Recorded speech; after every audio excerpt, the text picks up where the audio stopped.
vídeo de hoje, vamos trazer uma história de um senhor de 84 anos que vive no oeste da Bahia, o senhor Joaquim de Moura Falcão. Vamos tratar de um assunto que acontece nessa região, a grilagem de terras. E para que todo mundo entenda de onde veio esse termo e como ela acontece, acompanhe. E vamos tratar de um caso específico, o caso do senhor Joaquim de Moura Falcão, o Quinca de Cabuquim, morador da cidade de Cocos, na Bahia. A região oeste da Bahia tem sido historicamente vítima do processo de grilagem de terras, ou seja, as terras devolutas ou públicas, conhecidas também como gerais, que secularmente foram ocupadas por povos e comunidades tradicionais, vêm sendo irregularmente invadidas por grandes grupos econômicos, fazendeiros, corretores, políticos e recentemente por grandes empresas estrangeiras. O termo grilagem vem da descrição de uma prática antiga que consiste em envelhecer documentos forjados para conseguir a posse de determinada área de terra. Os papéis falsificados eram colocados em uma caixa com grilos para que, com o passar do tempo, a ação dos insetos desse aos documentos uma aparência envelhecida e autêntica.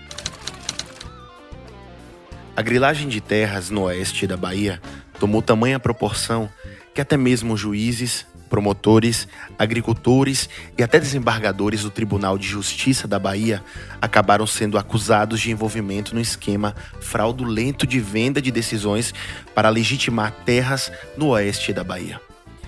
A investigação, batizada de Operação Faroeste, que apurava os crimes de corrupção ativa e passiva, lavagem de ativos, evasão de divisas, organização criminosa e tráfico de influência do Estado, culminou na prisão de juízes e desembargadores, além de advogados e agricultores, e acabou se deparando também com a prática de crimes violentos, tais como o assassinato do agricultor Paulo Grendene, que denunciou o esquema fraudulento. Nossa equipe está na cidade de Cocos, município brasileiro localizado no estado da Bahia, a cerca de 900 quilômetros da capital de Salvador.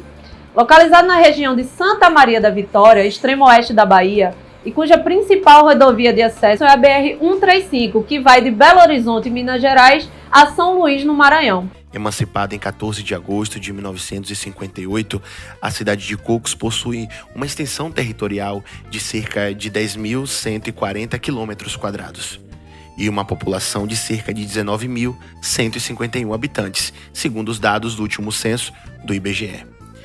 Sua economia gira em torno da agropecuária, com o plantio do milho, feijão, verduras, legumes e frutas, além da criação de gado de corte e de leite para a fabricação de queijo, requeijão e doce.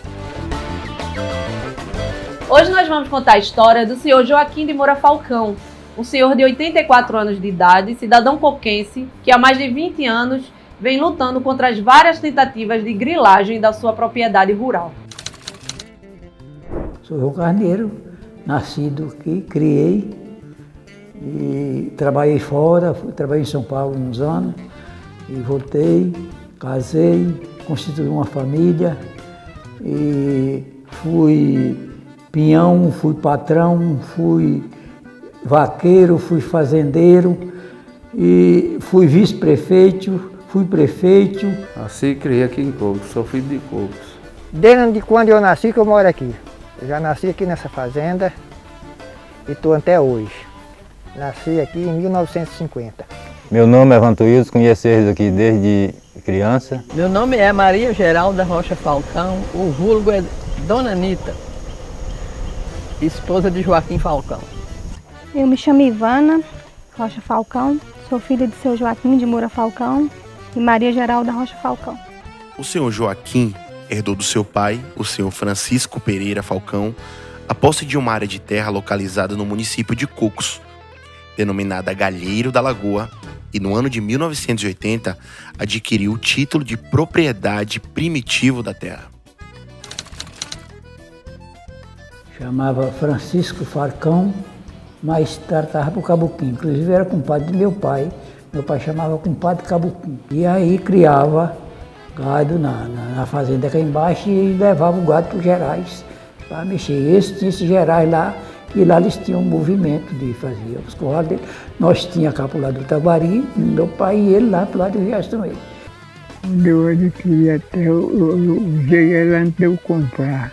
Meu pai usava ela aqui, o pai botava ela ali para cima, mas nós veio na beira do Itaguari, um tal Canguçu, o pai largava para lá, passava aqui nessa passagem do Gu e subia, aí beirava a serra, subia lá e descia a beira de saía no Rio Itaguari. Então, aí, seu pai usava antes do senhor aqui? Era.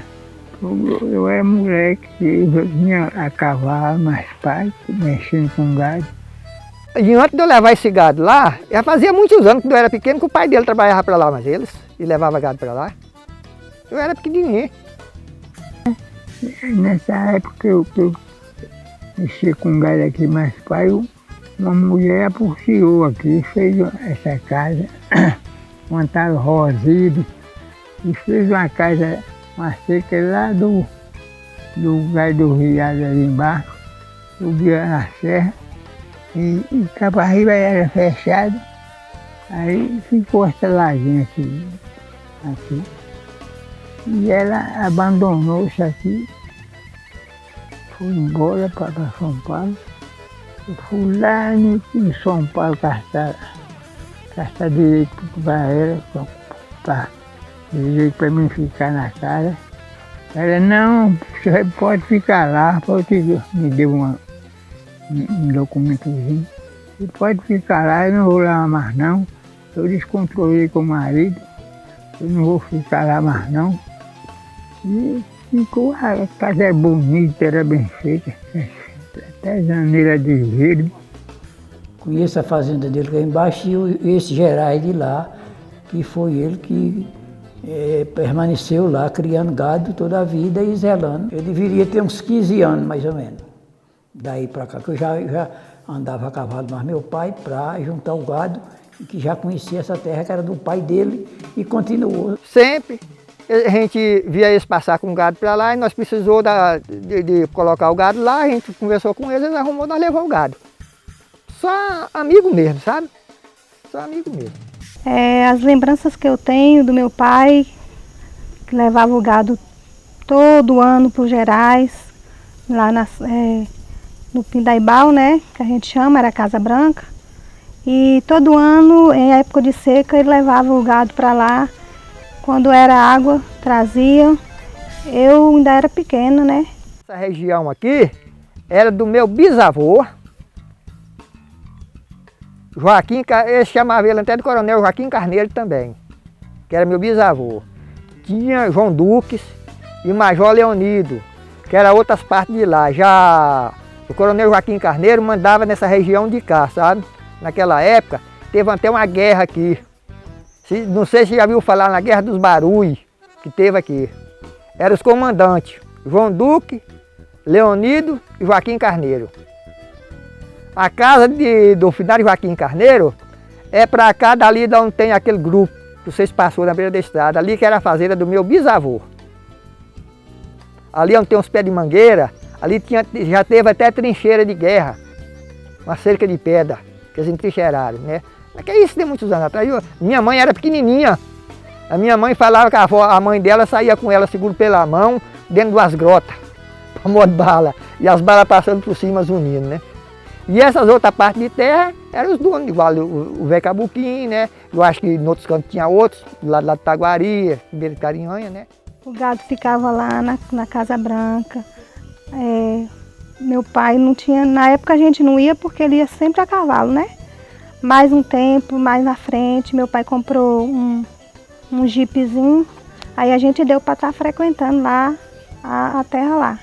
É a parte de baixo, né, que a gente chama Casa Branca, e tinha também a parte de cima, que é a serra. A gente ficava lá, tinha dia de meu pai sair campear o gado para reunir no curral, né? Aí demorava a voltar demais porque o gado subia a serra. E aí ficava, né, quase o dia todo no trecho procurando o gado. Para regularizar o seu título de propriedade, adquiriu o título de propriedade primitiva das pessoas de Raimundo Nunes de Moura e sua esposa, Juliana Rodrigues de Moura, e posteriormente ajuizou a ação de retificação de área, junto ao juízo da comarca de Carinhanha, que no ano de 1980 autorizou o senhor tabelião de notas da cidade de Malhada, distrito judiciário dessa comarca, a proceder à devida averbação na escritura pública do senhor Joaquim, fazendo constar a área de 18.375 hectares. E falando com um amigo meu, como é que eu documentava essa terra? Ele falou, comprou o primitivo da fazenda Buriti. Aí mandou o juiz homologar. Aí eu fiz isso. A terra que ele tinha lá, foi na época que o juiz estava legalizando, e ele conseguiu legalizar esses documentos lá em cima da área. O imóvel rural sempre foi utilizado pelo pai do senhor Joaquim e posteriormente por ele para a pecuária, quando os animais eram criados no sistema denominado extensivo, quando os animais são criados soltos em grandes espaços de pastagem, sem alimentação suplementar. Assim, o gado era transportado de uma região para outra em certas épocas do ano, em decorrência da seca que ocasionava a falta de alimentos para os mesmos. Por essa razão, a propriedade do senhor Joaquim não era utilizada para a pecuária durante o ano inteiro, o que ocasionava as invasões em sua propriedade. Meu nome é Evanto Wilson, conheço eles aqui desde criança.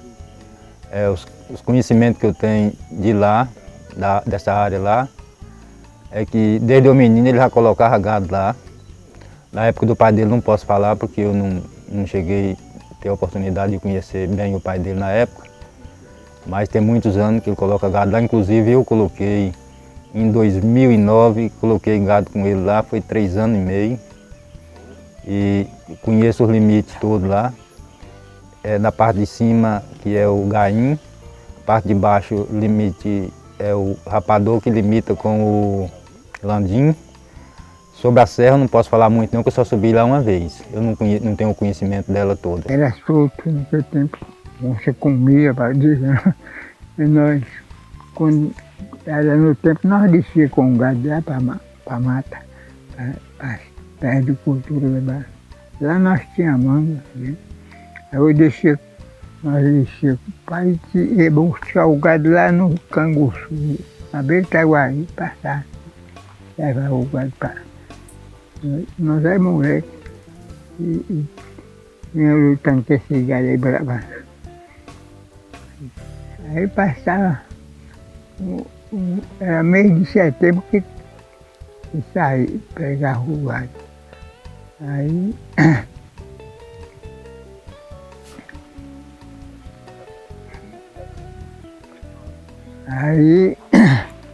ficava lá, a vaca paria, tá, amansava os bezerros, tá. Quando eu já não entrava na seca, trazia o gado para a barriga. Além da utilização para a criação dos seus próprios animais, seu Joaquim celebrou um contrato de parceria agrícola, cedendo o imóvel para que fosse utilizado pelo seu parceiro comercial. Teve um manejo de florestal, que era outra enrola que teve um manejo de carvão. A gente passou lá uns dias lá. Eu estudava, mas nas férias coincidiu que foi bem nas férias que teve esse manejo de floresta, que a gente foi estar lá medindo as árvores para saber qual que servia para o manejo de carvão. Vendeu o jipe, a gente não frequentou lá mais assim, né? Porque ele só ia a cavalo, ia com os vaqueiros, ia, voltava.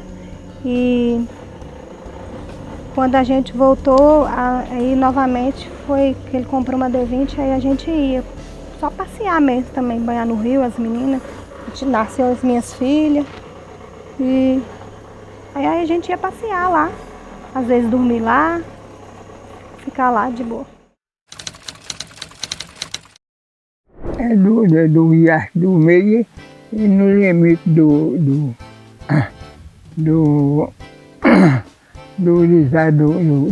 Taquari, pro Riacho do Meio, Lisado em Riba.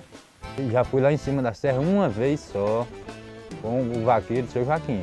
O nome de Zé Carlos, apelidado de Brinco. Eu sei que eu ia até a sede da Casa Branca e ele tinha o gado que criava para cima, e até chamava o morro, lá em cima dos morros, e o gado gostava de ficar por lá e ele juntava o gado para baixo. Mas no tamanho eu não tenho conhecimento. Rapaz, ele dizia que a terra lá pro lado de cima era dele, em cima da serra, né? Que o gado dele subia para lá, comia ele lá em cima. Mas eu não sei qual era o limitante que tinha com ele lá em cima, né? O deságua do Taquari era para lá, o Riacho do Meio era para cá, que era o meu. Aí, onde eu fiquei, aí eu documentei e fiquei, não dá tamanho da terra aqui, não, só deu 18 mil hectares, mas tinha terra para riba, tinha para baixo. As distâncias não sei, a gente andava a cavalo, a área é grande, mas o tamanho eu não sabia, porque ninguém media, eu sei que a área era grande, da passagem do burro até passava pela sede da Casa Branca e criava gado lá pro lado de cima dos morros, tudo ele mexia. Mas o tamanho eu não sei quanto. A dimensão eu não sei exatamente, eu não sei te explicar, só sei dizer que era grande. Naquela época a gente não tinha nem dimensão do tamanho que era grande. E você vê, nós andávamos a cavalo lá o dia todo nela para arranjar o gado, então não era pequena, né? Exatamente as hectares eu não sei, né? A dimensão de quanto de terra que tinha, mas que era grande, era. Era, não é. Que ainda está lá até hoje, né? Ia pastar também lá em cima da serra? Usava lá também? Ia. Ia? Quando ia para lá, o senhor chegava a ter que ir buscar lá em cima? Ou ele não Eles ficavam, descia para vir para as lajes, para as veredas. Aí onça pegava, bezerro morria, ele pegava e trazia. O senhor ia buscar lá montado a cavalo, era? Era cavalo, tudo é cavalo. Usava forjão na garupa, não tinha. E demorava mais ou menos quanto tempo assim para buscar esse gado lá em cima? Aqui, de lá de casa, que morava lá embaixo no Riacho do Meio. Da para aqui, gastava uns 3 dias para chegar até no Taquari lá. E aí passava lá por cima da serra? Subia a serra, descia na ponta da serra. Como é o nome da serra? Serra da Sussuarana. Serra da Sussuarana. É. Então a parte de cima da Serra da Sussuarana fazia parte, faz parte da sua fazenda? Faz parte. Botava fogo nas veredas para botar o gado. E ali na beira do Riacho do Meio tinha aquela, chama vaz, botava fogo nas vazes para poder o gado comer. E ali tinha aquela distância de longe, que a gente andava dias e dias lá juntando gado nessas áreas. Então, o tamanho ninguém sabe porque, não media, não sei. Agora que era grande, é. A Branca lá, olhando gado, fui para lá, fiquei lá uns 2 ou 3 dias. Todo dia cedo eu levantava, arriava o cavalo, lá tinha um piquete para a gente botar o cavalo, tinha o curral para juntar o gado, levava sal para dar o gado lá, nesse curral, dava o sal. No outro dia cedo arriava o cavalo, fui dar aqueles pés de serra. E já teve vez de subir até na serra, para descer gado lá e olhar gado lá. E lá o trem é grande demais. Tu faz embaixo e come em cima, tinha muita terra boa assim, a gente via. Na época que eu juntava gado lá, nós subia para juntar o gado, era bom. Lá, ó, chegar do meio da serra, eu não sei nem como é que é lá. Porque lá uma parte desce para o Taquari e a outra de cá do Riacho do Meio, né? Eu acredito que é só até na metade da campina, né? Que lá tem uma campina. Que eu já vi, não conheço, porque eu nunca fui lá. Eu fui lá, subi em cima para olhar o gado, mas desci, não fui nem na metade. Desde o ano de 2002, seu Joaquim vem enfrentando invasões constantes na sua propriedade. A história se iniciou com a invasão feita pelo senhor Sebastião Miklos e posteriormente pelo senhor Raimundo Ari. e logo depois pela pessoa de Maeli Guilherme Botelho, que alega ter adquirido parte da área do seu Joaquim da pessoa de Raimundo Ari, contra quem o senhor Joaquim já havia movido uma ação na justiça. Aí eles chegaram aqui e eu estava. Eles ficaram muito alegres comigo, o velho pai dele. Aí a gente continuava lá, o velho colocando gado lá e tal. Joaquim ainda não tinha muito gado não, tinha pouco gadinho, mas ia junto com o do pai. Então foi bom esse tempo, era muito bom, muito sossegado. Aí o velho Cabuquim morreu, né? E Quinca ficou tocando lá, levando o gado para lá e tal. Levava o gado, trazia, etc e tal, até a gente, quando começou essas invasões lá, aí desmoronou, ficou muito ruim pra gente. E aí continuou, que o pai dele morreu e ele permaneceu criando gado e zelando de lá e legalizou os documentos e ficou tendo o direito, que eu tive conhecimento depois que eu fui mais tarde, que ele me arrumou um trator que levou para lá para ele arrumar, porque ele me contou a história, que tinha mais briga por lá, mas que ele não arretava do lugar dele porque era dele, e que ele não tinha medo de ninguém, que lá era dele. Dia que a fazenda do senhor? Começou a estar Bastião Nico, Ari, começou por isso, Bastião Nico, eu fiquei nessa posse aqui, que era da mulher, da Rosília, querendo documentar. Ele chegou, fez aquela casa ali na pé da ponte. Não tinha ponte não. Ele fez. Aí ele fez a casinha de praia lá, para ficar aqui, brisar comigo. Eu brisava mais ele mais. Aí ele é ladrão, sem vergonha. Aí esse Bastião veio, pegou a terra e vendeu para Marli, eu vim para o Ari, não tinha vergonha que não tomava comida até hoje. E ele ficou invadindo a casa, o cabo fazia benefício aqui, eu derrubava, já fez casa, eu derrubei, xinguei isso tudo. Eu já tinha um documentozinho que o juiz tinha arrumado. Aí eu, depois que eu arrumei esse documento, ele me atentou um bando de tempo. O Bastião ficou apostiado aí, disse que lá era a poste dele e tal. Ele saiu, derrubava, botava fogo, ele tornava a voltar. O serviço dele era só caçar viado e cachorreira. Não produzia nada, ficava sem vergonha, ladrão. E onde esse Tião Micos construiu essa casa? É a área da terra do senhor? É da terra? Ali naquela casa de Marli, daí, na ponte. Ali. Tá. E depois o Tião Micos, o senhor falou que ele vendeu essa terra? Ele vendeu para o Ari, aí vendeu para esse Marli. Eu tinha documento e ele invadiu que fez vender a Porsche, ele tinha Porsche, ele fez, você não tem Porsche lá não, lá tudo é meu. Quando eles tentavam invadir aqui, eles usavam de força? Tinha violência? Não, ele era metido da valência, bastante, mas eu não tinha medo dele não. Eu saía, eu botava fogo nas casas, eu nem ficava num ranchinho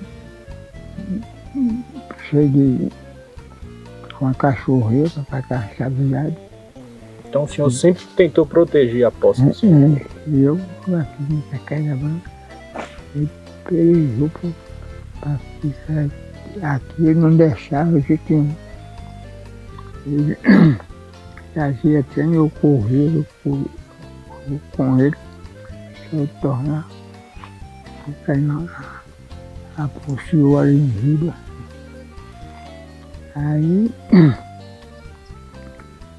Aí ele foi ficando velho, velho, fraco. Ele morreu. Ele Marli, ele já tinha vendido o Ari vendeu para o Marli. O Marli me atende até hoje. Ele já tomou conta, botou outro documento, diz que aqui botou outro documento que era as fazendas São Silvestre. Eu nunca vi de quem foi ele que ele comprou. Aqui nunca existiu essa fazenda. Mentiroso. Aí foi saindo. Aí o Ari ficou me atentando toda a vida. O Ari, mas o Bastião morreu. O Ari ficou aí. O Marli ficou aí botando um cara safronto ali, de Zé Burico, para tomar conta. Eu brigar com os vaqueiros. Raimundo Ari, ou esse Tião Mico, eles já tiveram terra aqui, perto do senhor? Não. Eles roubavam terra, compravam e não pagavam, muita gente. Eu privei muita gente aqui. Tanto o Bastião Mico como o Ari. O Bastião Mico comprava, fazia aquilo que pagava, dava uma mixaria. Detalhe, é importante destacar que a escritura de aquisição de propriedade feita pelo senhor Maeli Botelho é distinta à localização do senhor Joaquim de Moura Falcão. Após a compra, seu Maeli promoveu uma retificação do documento, passando a descrever no mesmo a localização igual da propriedade em que seu Joaquim de Moura Falcão. Com isso, observa-se que a escritura do senhor Joaquim é bem mais antiga, pois está situada exatamente no local que ele exerce posse. Já porque Joaquim já tinha, além da posse, já tinha os documentos que era primeiro do que os dele. Que foi na época que Joaquim legalizou o documento. Já foi Joaquim, os documentos de Joaquim é mais velho do que os dele. Isso eu tenho conhecimento. Para ir para cima, eles compravam uma postinha de queria mandar na terra toda, né? Outro comprava outra postinha de outro, queria mandar, mas sempre o dono lá era Joaquim Preto, mas o pai dele. Tive conhecimento que disse que através de Bastião Mico, que ele, acho que a Bastião Mico teve essa briga lá de Joaquim, desistiu, e ele comprou uma serra de Celo Buda e colocou esses documentos lá que eu soube que ele vendeu para esse Mairi, foi nessa época. Ari nunca teve herança para cá, que eu saiba não. Não tem conhecimento disso aí não. Eu sei dele aqui, porque muito tempo, desde eu menino, quando eu conheci ele aqui, já fui colocando gado nessa área lá, trabalhando lá nessa área. Mundari não tinha terra para aquele lado lá, pelo nosso conhecimento, ele nunca teve terra para lá. Então o micro trouxe muito problema para a gente, era uma brigaiada, faz cerca, derruba cerca, faz curral, derruba curral, era uma maior preocupação, era essa grilagem aí, minha mãe ficava muito preocupada. Inclusive tive conhecimento da briga dele mais Joaquim, porque eu arrumei um trator para Joaquim, puxou uma madeira lá para construir a sede dele. E quando eu cheguei lá, o Joaquim me mostrou o curral danificado, que foi Bastião Mico que derrubou, querendo tomar dele. Mas ele ainda me falou assim, que Bastião Mico pensava que tinha medo, que ele não tinha medo de Bastião Mico não, que ele ia reconstruir o curral e ia esperar Bastião Mico. E daí para cá eu tive conhecimento, mas embora eu não sei do que aconteceu, só sei que ele continuou lá trabalhando e reformou a sede dele. Cortou esse curral, tudo. Quando eu derrubei a casa que ele fez lá da ponta, ele já que cortou cortou os pedacitos assim. Já tem pau cortado ali de motosserra. Mas estava um dia que eu não estava, ele fez isso. Mas mais ou menos eu sei como é que foi. O Cédio Buda tinha um tio que ele sabia que tinha essa herança, tá? Morava em Mato Grosso. Ele foi lá, ajeitou com o tio, trouxe uma procuração e fez o documento Mazari. E desses documentos, que é lá da Beira do Carinhanha, Vareda da Roça, Barreiro, é a origem da Beira do Carinhanha. Mas e aí o Ari, assim eu soube que o Ari conseguiu esses documentos com o Célio Buda e vendeu para esse Mairi. Ele já teve terra aqui, perto do senhor? Não. Chegou a ser vizinho do senhor? Não, ele é de Espírito Santo, ele é capixaba. Ele chegou aqui, ele através do Xari, o bastão, pegou e vendeu. Já terra para ele, sem ele ter documento, né? Vendeu a sua terra? Vendeu isso aí. Eu aqui em cima, ele dizendo, ele tinha parte aqui também, ele vendia a parte dele, ele não tinha documento nenhum. Eu briguei com esses homens, briguei, e o Ari ficou. O Ari sumiu, eu corri com ele na justiça. Embora, não veio mais, o Bastomento morreu. E esse Marli. Não chegou a acontecer assim, casos assim, né, de morte, mas já muita ameaça. Meu irmão mesmo já foi, uma vez ele foi lá, teve uns caras que invadiu lá e começou a atirar lá perto deles, lá dar tiro. Só não mirou neles, né? Até cara conhecido, né? Porque aqui todo mundo conhece todo mundo. Mas como era tipo mandado de outras pessoas, aí teve esse tiroteio lá, que acho que meu irmão foi levar um gado lá com um amigo e aconteceu isso. Aí ele chegou aqui contando. E a gente não tinha nem comunicação, né? Tá sabendo no mesmo dia, no outro dia ele chegou aqui contando. Que à noite os caras foram lá, invadiu, queria expulsar eles de lá. Teve vaqueiro que também já apanhou, de caseiro de lá. Que nos botecos mesmo eles aproveitam, e como sabe que ele era vaqueiro do meu pai que ia levar gado para lá e intimidou o cara e bateu no cara, mesmo em bar, e era gente de lá. Bom, sobre grilagem eu não posso dizer de conhecimento, assim que eu não tenho. Eu não presenciei assim, essas coisas lá. Já teve muitos problemas disso aí lá com eles aqui. Inclusive um filho dele já foi até apanhado lá. Pegaram um gado dele uma vez aí, tirou para um distrito aqui do município de Coco, por nome Cajueiro. Aí eu fui recuperar esse gado lá.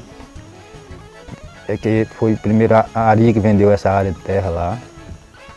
E dessa época para cá começou esses conflitos lá. Sobre os casos das grilagens, das invasões, dava preocupação para nós. Eu via minha mãe aqui rezando, mas meu pai era o único que não tinha medo, né? Ele enfrentava. Mas a gente ficava muito preocupada. Tinha vez da minha mãe mandar gente atrás do meu pai, lá no Gerais, para ver se estava tudo bem, para vir embora, por causa, né, de acontecer alguma coisa, tipo assim. E trouxe muita consequência. E a gente tem assim, como se diz, calma, que senão, se não for calma, a gente não sai muito bem, não. Quando as invasões começaram, o senhor Joaquim tentou defender a sua propriedade com suas próprias forças. Em seguida, procurou a polícia civil da cidade. E não conseguindo resolver a situação, recorreu ao judiciário, onde, até hoje, há mais de 20 anos depois, ainda tramitam os processos que permanecem sem uma resolução.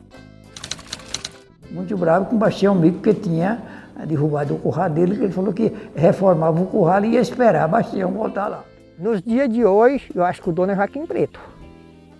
Porque quando eu ia lá era dele, né? Quem construiu eu não sei. Porque quando eu fui levar o gado lá, já tinha essa casa lá. Só pode ser ele. Tinha casa, tinha curral, né? E a gente ia para lá.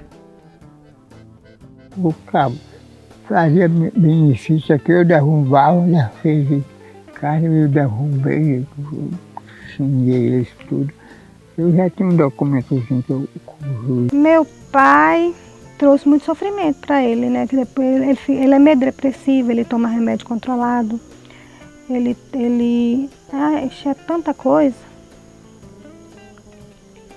Até hoje ele toma remédio controlado, pressão alta. Até hoje a gente, de vez em quando, ele tem umas recaídas, a gente leva ao médico, né? Acredito que, né, é consequência de tudo isso que aconteceu na vida, né? Vale ressaltar que a nossa equipe teve a contribuição de pessoas da região, com depoimentos e relatos, para contribuir com a veracidade da história de seu Joaquim. Essas pessoas, por motivos de medo, receio, optaram por não aparecerem diante das nossas câmeras. A história da grilagem permanece a mesma durante anos, mas só muda os personagens. Agora, devido à idade do meu pai, da minha mãe, que já são velhos, idosos e doentes, eu espero que a justiça reveja o nosso caso e resolva, né, a nossa situação, mas, né, conclua agora, se Deus quiser. Uns homens bons, danados, uns vaqueiros bons, ei, fulano, boiador de gado, ei, eu boiava muito quando eu conto mais, né? Aí eu socava o berrato na frente do gado, chamando o gado, tinha até foto aí, sabe?